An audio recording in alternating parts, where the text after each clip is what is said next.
हमारी संस्कृति का एक बहुत महत्वपूर्ण सूत्र है सर्वधर्म समभाव।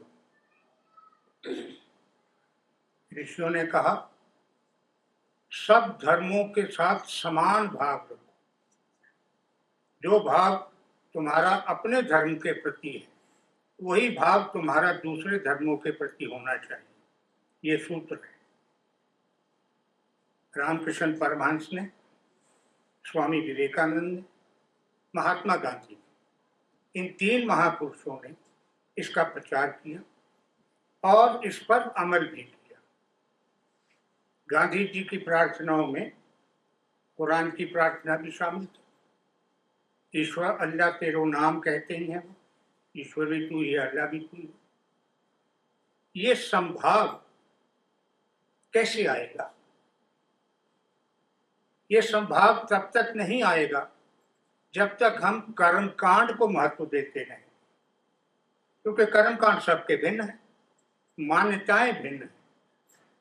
हिंदू समझता है मृत्यु के बाद शरीर को जला दिया, अब आत्मा जो है वो मृतलोक चली गई, अब फिर अपने कर्मों के हिसाब से अगला जन्म प्राप्त करेगी। मुसलमान इसको नहीं मानते, तो कहते नहीं, रूह तो कब्र में ही रहेगी, कयामत के दिन पहुंचेगी वहां। अब मान्यताएं भिन्न हो गई, लेकिन अब हम कर्मकांड से अगर किसी धर्म को जानने की कोशिश करेंगे तो हमारे पास सूत्र क्या है? सूत्र है धर्म ग्रंथ, जिनको मैं धार्मिक साहित्य कहता हूं। मैं उनको धर्म ग्रंथ नहीं मानता, क्योंकि धर्म का कोई ग्रंथ नहीं होता, धर्म व्यवहार का होता है। और इन ग्रंथों की समस्या समझ, वेद किसी ने लिखे नहीं। मान्यता क्या है कि ऋषियों ने ध्यान की समाधि जब लगाई तो उनको कुछ मंत्र दिखाई दिए और वो मंत्र उन्होंने याद कर लिए और अपने शिष्यों को याद करा दिए। ये बहुत समय तक चलता रहा कि जो मंत्र दिखाई देता था ऋषि को वो याद कर देता था और अपने शिष्यों को याद करा देता था। इसीलिए वैदिक ऋषियों को मंत्र दृष्टा कहा जाता है। मंत्र देखे उन्होंने, मंत्र लिखे नहीं। लिखे ऋषि व्यास ने, और उन मंत्रों को 4 भागों में बांटकर 4 वेद बना दिए ऋषि व्यास। अब जो पहले ऋषि ने देखा, मंत्र याद किया, अपने शिष्य को बताया, उसने आगे अपने शिष्य को, ऐसे कई जनरेशन निकल गई, तो जरूरी नहीं कि वो मंत्र अपनी सही दिशा में और सही दशा में पहुंचा। कहीं भिन्न हो गया होगा, हो जाता है। जब सीना बसीना बात चलती है, हार्ट टू हार्ट बात चलती है, तब अंतर पड़ जाता है। तुम ही एक कहानी मुझसे सुन के किसी को सुनाने जाओ तो उसमें अंतर आ जाएगा। शब्दों का अंतर नहीं आएगा, भाव का भी आ जाता है। यही समस्या बाइबल और कुरान के साथ भी हुई। एक ओल्ड टेस्टामेंट बना, एक न्यू टेस्टामेंट बना, कुरान के साथ भी हुई। कुरान हजरत मोहम्मद पर ऊपर से उतरा था, वो भी मंत्र दृष्टा थे और वो लिखना पढ़ना जानते नहीं थे, तो याद कर लिया और शिष्यों को बता दिया। शिष्यों ने याद कर लिया। कुछ शिष्य जो लिखना पढ़ना जानते थे उन्होंने घर जाके उनको लिख लिया। मोहम्मद के जीवन काल में कुरान लिखित रूप में कहीं नहीं। मोहम्मद के शरीर छोड़ने के बाद खलीफा अबू बकर ने इकट्ठे कराए वो सारे कागज जो लोगों के घरों में पड़े हुए थे और उनसे पूछा, जिनको याद था, कि तुम्हें क्या क्या याद है, वो सबको नोट किया और ये सिलसिला चलता रहा। और हजरत अली के समय में आकर कुरान ने एक कंसोलिडेटेड शेप ले ली। अब सुना था अरब के किसी आदमी ने जिसको लिखना पढ़ना नहीं आता था, याद कर लिया। अब वो जो दूसरे को बता रहा है, अब उसमें पता नहीं क्या हो गया होगा। मैं एक उदाहरण से बात स्पष्ट करता हूँ। कुरान को हम दिव्यवाणी कहते हैं, वेदों को हम दिव्यवाणी कहते हैं। कुरान पर बहुत मतभेद आज तक चल रहे हैं, उसके टेक्स्ट पर। कुरान के बारे में मान्यता ये है कि जिब्राइल फरिश्ता बोलता था प्रभु की ओर से और मोहम्मद उसको कंठस्थ करते थे। तो इसका मतलब है कुरान सारा जो है वो ईश्वर की वाणी है, दिव्य वाणी है। अब कुरान की एक आयत है जिसका मैं तुम्हें लिटरल ट्रांसलेशन बताता हूँ। ऐ मोहम्मद, इनसे कह दो, अल्लाह की कसम, मैंने तुमसे पहले भी नबी भेजे हैं। अब ये अगर ईश्वर की वाणी है तो ईश्वर को भरोसा नहीं कि मोहम्मद मेरी बात मान लेगा और संदेह नहीं करेगा, अपनी कसम क्यों खानी पड़ रही है उसको? अगर खाई है, अल्लाह की कसम इनसे कह दो, मैंने तुमसे पहले भी नबी भेजे हैं, पैगंबर भेजे। दूसरी बात, अगर अल्लाह को ये था ही कि चलो शायद इसको संदेह ना हो जाए, कसम खाओ, तो अपने नाम की कसम तो कोई नहीं खाता। तुम अगर कसम खा के भी किसी को अपनी कुछ बताना चाहोगे तो यही कहोगे ना, मैं अपनी कसम खा के कह रहा हूं, मैंने झूठ नहीं बोला, अपना नाम लेके नहीं बोलोगे। लेकिन ये हो गया, उसका पार्ट बन गया। ये कैसे बन गया? ये इसलिए बन गया कि अगर मोहम्मद ने ही लिख दिया होता, अगर वैदिक ऋषियों ने ही लिख दिया होता, तो फिर पाठांतर नहीं होता। पाठांतर हमें देखना है धर्म ग्रंथों, वहीं से मिलेगा ना। इस्लाम क्या है, ईसाइयत क्या है, या यहूदियत क्या है, वहीं से देखेंगे ना। अब फिर मान्यताएं जो हैं वो लोक मुख में इतनी प्रबल हो जाती हैं कि उन पर अविश्वास करना मुश्किल हो जाता है। और फिर दूसरी बात, हम अपने यहाँ जो बीत रहा है उसके बारे में चिंता नहीं करते, संदेह भी नहीं करते, किसी को उंगली भी नहीं रखने देते। दूसरे के बारे में अगर कुछ हो रहा है उस पर हमारा किंतु शुरू हो जाएगा। यहूदी कहते हैं कि मूसा पैगंबर थे, मोहम्मद मूसा अपने आदमियों को लेकर मक्का की तरफ जा रहे थे, बीच में समुद्र पड़ता था, उन्होंने समुद्र से रास्ता मांगा, उसने नहीं दिया, तो मूसा ने अपना डंडा फेंका, लाठी फेंकी, समुद्र दो फाड़ हो गया, बीच में रास्ता निकल आया। अब इस पर यहूदी भी, ईसाई भी, मुसलमान भी, हिंदू भी सब शक करते हैं कि कैसे हो सकता है, डंडा तुमने फेंका, समुद्र पट गया। लेकिन जो हिंदू शक करते हैं वो ये भूल जाते हैं कि वानर सेना ने पत्थरों पर राम लिखकर समुद्र में फेंका था, तो वो भी जुड़कर पुल बन गए थे। जो नहीं हो सकता, पत्थर फेंकोगे तो डूबेगा, लेकिन वो तो बन गया, जिसको राम सेतु कहते हैं। मान्यताएं। फिर ईसाइयों के बारे में हिंदुओं का जो सबसे बड़ा एतराज है वो ये है कि ईसा अपने आप को ईश्वर का बेटा कहता है और कंवारी मेरी के पेट से पैदा हुआ था, जो हो ही नहीं सकता। ईश्वर का बेटे कोई, ईश्वर की बनाई सारी सृष्टि है, हम सब उसी के बेटे हैं, उसको परम पिता कहते हैं। लेकिन ईसाई मत जो है वो सन ऑफ गॉड, क्राइस्ट को ही मानता है, ईसा को ही मानता है। अब इस पर फिर आपत्ति कि कंवारी मेरी के पेट से पैदा हुआ, तुम अपने यहाँ भी आपत्ति करो। फिर सूर्य पुत्र करण भी कंवारी कुंती से पैदा हुआ था, उसके नाम पर तो तुमने शहर बसा लिया करनाल। मेरी और कुंती में क्या फर्क? फिर तुम हनुमान की पूजा करते हो, उसको पवन पुत्र कहते हो, तो उसकी माँ ने तो पवन से दिया था, उसको हवा से दिया था। तो अगर ईशा पर संदेह करना है, फिर अपने शास्त्र जो हैं तुम्हारे, जिनको मैं साहित्य कहता हूँ, साहित्य में क्या होता है? जरूरी नहीं कि साहित्यकार जो है वो बड़ा आध्यात्मिक आदमी हो या बड़ा धार्मिक आदमी हो, जरूरी नहीं। तुलसीदास से रामायण में बड़ी गलतियां होगी, चूक हो जाती, पोएट है, और जितना बड़ा कैनवस लेके लेखक बैठेगा उतनी चूक होने की ज्यादा संभावना होती। अब कबीर से कैसी चूक हुई देखो। कबीर ने हिंदुओं और मुसलमान दोनों के कर्मकांड की निंदा करनी की।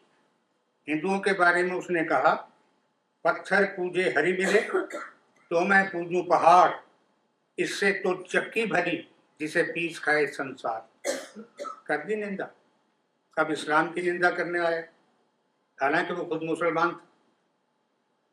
कंकर पत्थर जोड़ के मस्जिद लई बनाए, ता चढ़ मुल्ला बांध दे बैरा भया खुदाए। अब कबीर तो मुसलमान था और मुसलमानों में ही रहता था। कबीर को पता होगा कि अजान जो होती है उसमें अल्लाह को कुछ नहीं पुकारा जाता। अजान का मतलब है आसपास रहने वाले लोगों को बताया जाए कि भाई नमाज का समय हो गया, आ जाओ, आ जाओ, क्योंकि ये तुम्हारी भलाई का रास्ता है। अजान में कहते हैं हय्या अलल फलाह, आओ, यहाँ तुम्हारी फलाह है, तुम्हारा भला है, आओ मस्जिद में आओ, नमाज पढ़ो। इसमें भगवान तो कहीं बोलते ही नहीं। तो भगवान बहरा भया खुदाए कबीर जब कहते हैं तो फिर एज ए पोएट उनसे चूक हो रही है, क्योंकि अजान भगवान के लिए नहीं है, अजान तो मुसलमानों के लिए है। ये गलतियां हो जाती हैं। लेकिन कई बार क्या होता है कि जब हम धार्मिक संभाव अपने चरित्र में उतारना चाहते हैं तो फिर हमें धर्म ग्रंथों को पढ़ लेना चाहिए। जब नहीं पढ़ते हैं, सुने सुनाए पर विश्वास कर लेते हैं तो भ्रांतियां पैदा होती हैं और वो मान्यताएं चाहे मिथ्या ही हो, आस्था बन जाती। ये बड़ी खराबी की बात। अब एक आम धारणा है, तुम सब भी कहते होगे कि जो भगवान को नहीं मानता वो कौन है? नास्तिक। यही कहते हैं ना सब, जो नास्तिक है वो ईश्वर को नहीं मानता। हमारे धर्म शास्त्रों में ऐसे किसी व्यक्ति को नास्तिक नहीं कहा गया जो भगवान को नहीं मानता। मनुस्मृति में उसकी परिभाषा दी है, नास्तिको वेद निंदका, वेदों की निंदा करने वाला नास्तिक। हमने तो भगवान को जोड़ लिया बीच में। अब वेदों की निंदा करने वाला नास्तिक है तो वेद कोई पढ़ेगा तो निंदा करेगा ना। इसने पढ़ा ही नहीं है, जिसको पता ही नहीं है वेदों में क्या लिखा है, वो निंदा क्या करेगा? तो इसलिए कोई नास्तिक नहीं है इस दृष्टि। इसी तरह हमने काफिर को समझ लिया कि नॉन मुस्लिम जो है वो काफिर है, ये भी गलत हो गया। कुरान की पारिभाषिक शब्दावली में काफिर का अर्थ ये दिया हुआ है कि जो कुरान की बातों को झूठ कहता है वो काफिर है। अब कुरान तुमने पढ़ा ही नहीं है तो झूठ सच क्या बताओगे? कुरान पढ़ोगे तो बताओगे ना। कुरान तो मुसलमानों ने ही पढ़ा, सबके सब ने, नॉन मुस्लिम्स के पढ़ने का तो प्रश्न ही क्या है। लेकिन जब तक हम पढ़ते नहीं, काफिर का मान लिया कि नॉन मुस्लिम काफिर होता है, ऐसा कहीं नहीं। इस्लाम में कहीं नहीं ऐसा है कि नॉन मुस्लिम काफिर है, बल्कि सच्चा मुसलमान जो है वो तो आज के आतंकवादी मुसलमान को मुसलमान मानने के लिए तैयार नहीं। फिर सर्वधर्म संभाव के उदाहरण देखो। एक मुसलमान था इब्राहिम खान, राजस्थान टोंक का रहने वाला। उसको संत दादू के प्रति श्रद्धा हो गई और उसने इस्लाम नहीं छोड़ा। श्रद्धा हो गई एक हिंदू संत के प्रति। और दादू का सबसे बड़ा संदेश क्या था? हरिभर सफला जीवना पर उपकार समाये। ईश्वर का भजन करो, तुम्हारा जीवन सफल होगा, इसमें परोपकार को शामिल कर। दादू मरना तह भला जय पशु पक्षी खाए। मरना उसका अच्छा है जिसके मरने के बाद उसका शरीर पशु पक्षियों को भोजन के लिए मिल जाए। परोपकार की इससे बड़ी कोई परिभाषा हो ही नहीं सकती। मुझे नहीं पता दादू ने स्वयं इस पर अमल किया कि नहीं, लेकिन वो जो इब्राहिम अली खान, रजब अली खान, वो जो रजब अली खां था, वो रजब अली ने लंबी उम्र पाई, 122 वर्ष, और जब उसको ज्ञान हुआ, इंट्यूशन हुआ कि अब मेरा जाने का समय है, तो वो टोंक के जंगल में जाके लेट गया और उसने प्राण त्याग दिए। उसको दफनाया नहीं गया, जलाया नहीं गया, पशु पक्षियों ने खाया उसके शरीर। ये होता है सर्वधर्म समभाव। इस्लाम में तो मना है ये कि तुम पशु पक्षियों को अपना शरीर खिला दो, मगर रजब अली ने खिला दिया। और दूसरे थे जिसका नाम मैं पहले ले गया, इब्राहिम अली खां। वो मोहम्मद शाह रंगीला के मीर मुंशी होते थे, बहुत बड़ा पद है। उन्हें ऐसी कृष्ण भक्ति हुई, कृष्ण के प्रति ऐसा प्रेम जागा, वो दिल्ली छोड़कर वृंदावन चले गए और वहीं रहे अंतिम श्वास तक।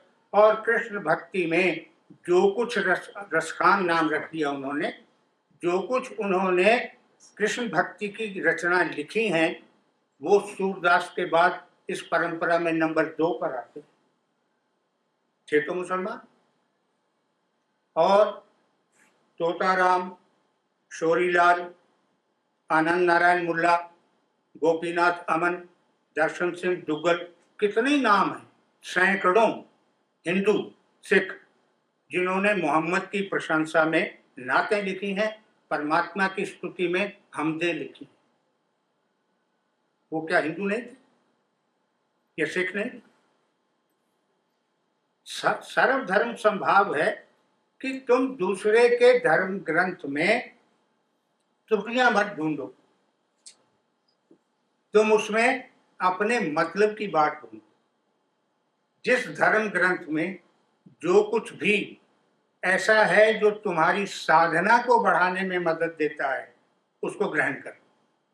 और मुसलमान ये समझ ले कि जब वो ला इलाहा इल्लल्लाह कहता है, तो अगर वो एको ब्रह्म द्वितीय नास्ति कह देगा तो इस्लाम को कोई खतरा नहीं है। केवल भाषा बदल रही है, अर्थ का एक अक्षर नहीं बदल रहा।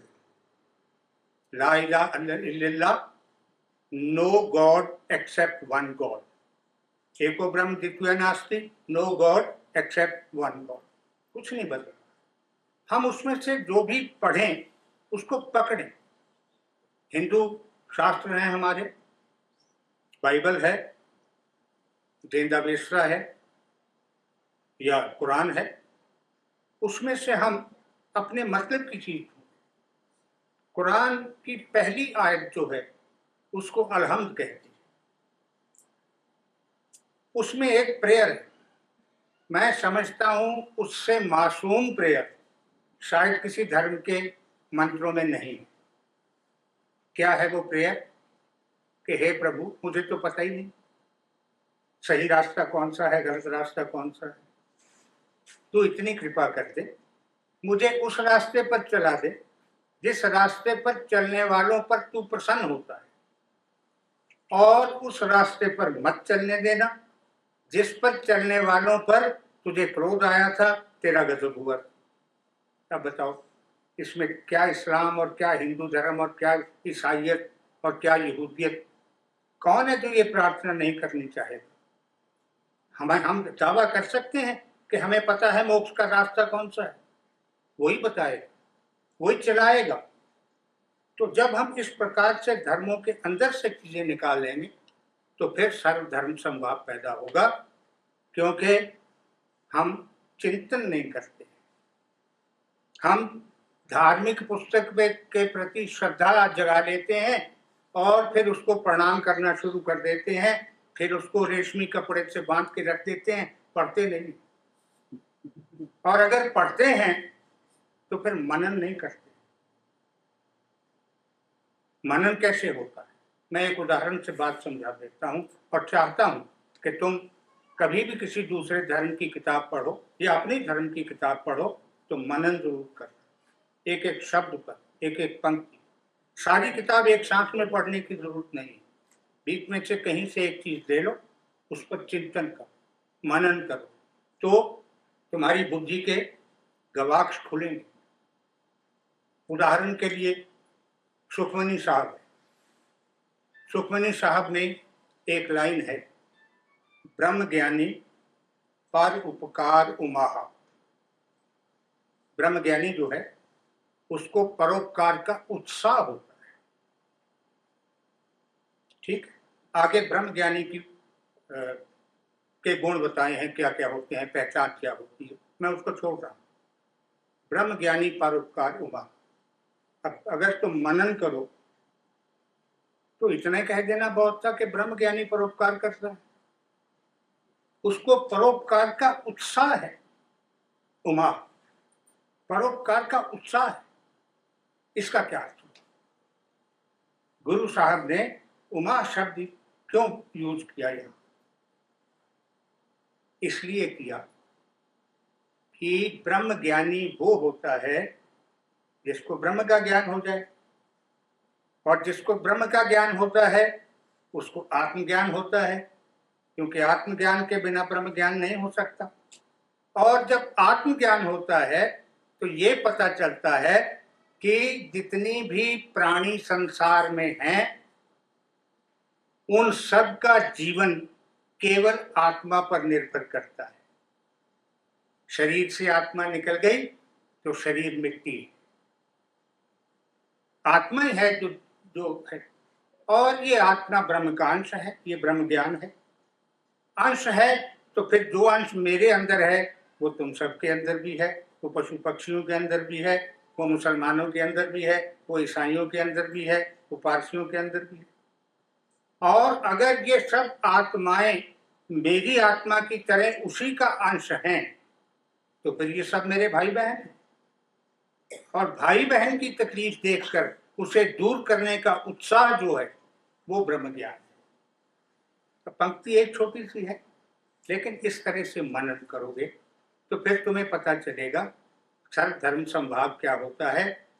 ये जो हमारे देश में परंपरा चल पड़ी ना कि कोई नेता बड़ा मरता है तो उसकी शोक सभा में एक मौलवी बुला लो, एक पंडित बुला लो, एक ग्रंथी बुला लो, एक फादर पारसी बुला लो, ईसाई बुला लो, उनके पाठ कराओ। ये सर्व धर्म संभाव नहीं है, ये तो नाटक है। अगर तुम धर्म निरपेक्ष देश कहते हो अपने, सेकुलर, तुमने अपने कॉन्स्टिट्यूशन में कहा है सेकुलर देश कहते हो, तो फिर राज्य का कोई धर्म नहीं हो। तुम्हें व्यक्ति के रूप में अपना अपना धर्म जो मर्जी करो। जब तुम मरने वाले को जलाते या दफनाते उसके धर्म के आधार पर हो, फिर उसके मरने के बाद बाकी सब ग्रंथों की बातें क्यों सुना रहे? तो हम जो नाटक कर रहे हैं ये सर्व धर्म संभाव नहीं है। उसका परिणाम तुम देख रहे हो क्या हो रहा है देश के अंदर। सर्व धर्म संभाव जो है वो ये है कि दूसरे धर्मों को समझें, अपने जैसा समझें, और पहली शर्त ये है कि हमें अपना पता। कितने लोग हैं जिन्होंने वेद पढ़े? कितने हिंदू हैं जिन्होंने रामायण पढ़ी है? कितने हिंदू हैं जिन्होंने गीता पढ़ी है? कितने ईसाई हैं जिन्होंने बाइबल पढ़ी है? कितने मुसलमान हैं जिन्होंने कुरान पढ़ा है? पहले हम अपने को जानें, फिर दूसरे धर्मों में अपनी समानताएं खोजें, विषमताएं नहीं खोजें। उनको दुष्ट कहने के तरीके न ढूंढें, अपने सगे समझें, अपने जैसे समझें, तब धार्मिक संभाव बनता है। और जिन लोगों में धार्मिक संभाव था उन्होंने इसको प्रमाणित करके हमारे सामने रख दिया। तुमने शायद नाम सुना हो, एक ईसाई पादरी थे, फादर कामिल बुल्किन। वो आए थे ईसाइयत का प्रचार करने भारत में, और उन्हें भारतीय संस्कृति को जानने की इच्छा हुई तो उन्होंने हिंदी सीख ली, और हिंदी इस तरह सीखी कि इलाहाबाद यूनिवर्सिटी से हिंदी में एमए कर ली। फिर उन्होंने तुलसी की रामायण पढ़ी, रामचरितमानस, और वो इतना डूबे उसमें कि उन्होंने रामचरितमानस पर पीएचडी कर ली। फादर कामिल बुल्किन, ईसाई पादरी, साधारण ईसाई भी पादरी कर ली।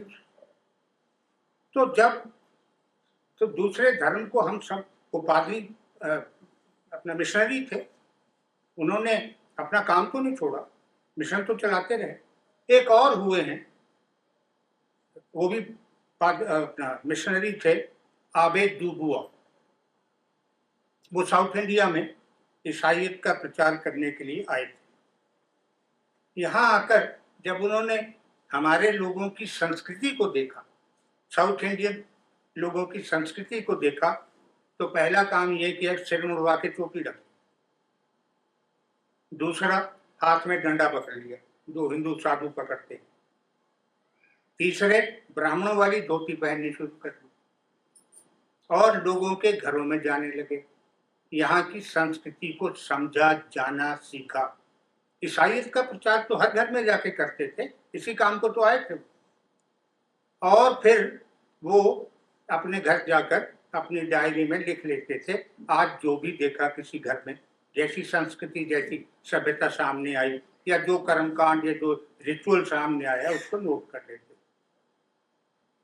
जब रिटायर हो गए, वापस चले गए, फ्रांसीसी भाषा थी उनकी, तो उन्होंने फ्रांसीसी भाषा में भारत का इतिहास लिखा। अब वो तो ईसाई थे, ईसाईयत मिशनरी थे, प्रचार करने आए थे। ये सर्वधर्म संभाव, दूसरे को समझो, एप्रिशिएट करो, अंडरस्टैंड करो, सुनी सुनाई बात पर मत जाओ। सुनी सुनाई बातें तो कई बार कई दृष्टियों से होती है। जब तुम्हारा माइंडसेट बना दिया जाता है कि तुम इस पर्टिकुलर बात से नफरत करो, तब फिर तुम करने लग जाते, इसको सुनी सुनाई कहते।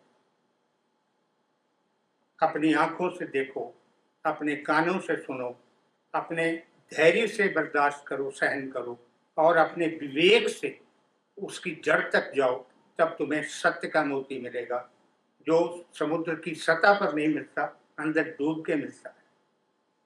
तो अध्यात्म मार्ग है सत्य के ढूंढने का, अपना सत्य ढूंढने का, ब्रह्म का सत्य ढूंढने का, दोनों सत्यों को मिलाकर एक करने का मोक्ष जिसको कहते हैं, ये ब्रह्मत्व है।